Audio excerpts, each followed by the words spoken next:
বলিউড ভাইজান সালমান খান গত বছরের শুরু থেকেই তাকে বিভিন্ন সময় দেয়া হত্যার হুমকি, বিষ্ণুই গ্যাং তাকে একের পর এক খুনের হুমকি দিয়ে যাচ্ছে। সালমান খান সহ তার বাড়ি গ্যালাক্সিকেও কড়া নিরাপত্তার চাদরে ঢেকে দিয়েছে মুম্বাই পুলিশ। বিশেষ করে গত বছর ভাইজান ঘনিষ্ঠ বাবা সিদ্দিকীর খুন হওয়ার পর থেকে নির্ঘুম রাত কাটছে বান্দ্রা এলাকার পুলিশের।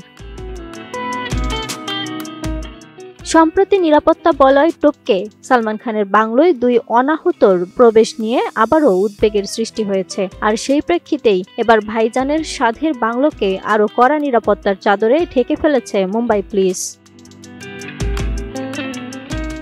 19 মে এবং 20 মে দুদিন পরপর সালমান খানের বাড়িতে দুই অজ্ঞাত ব্যক্তি প্রবেশ করে। প্রথম ঘটনা গত সোমবারের। সেদিন জনৈক নারী ভক্ত খুব সকালে ভাইজানের বাড়িতে প্রবেশ করেন। 32 বছর বয়সী এই নারীর নাম ঈশা সাবরা। লিফটের সামনে দাঁড়াতেই নিরাপত্তারক্ষীরা তাকে ঘিরে ধরেন।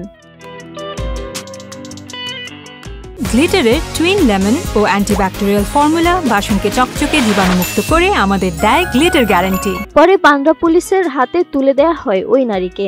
20 মে আবারও এক ব্যক্তি সকাল 7:15টার দিকে গ্যালাক্সিতে প্রবেশের চেষ্টা করেন। সঙ্গে সঙ্গে সালমানের নিরাপত্তারক্ষীরা তাকে ধরে ফেলেন। জিতেন্দ্র কুমার সিং নামে ওই ব্যক্তি আদতে ছত্তিশগড়ের বাসিন্দা। মুম্বাই পুলিশ দুজনকেই আটক করেছে বলে জানা গেছে। এবার জানা গেল সালমান খানের বাড়িতে প্রবেশ করার জন্য কড়া নিয়ম জারি করতে যাচ্ছে পুলিশ।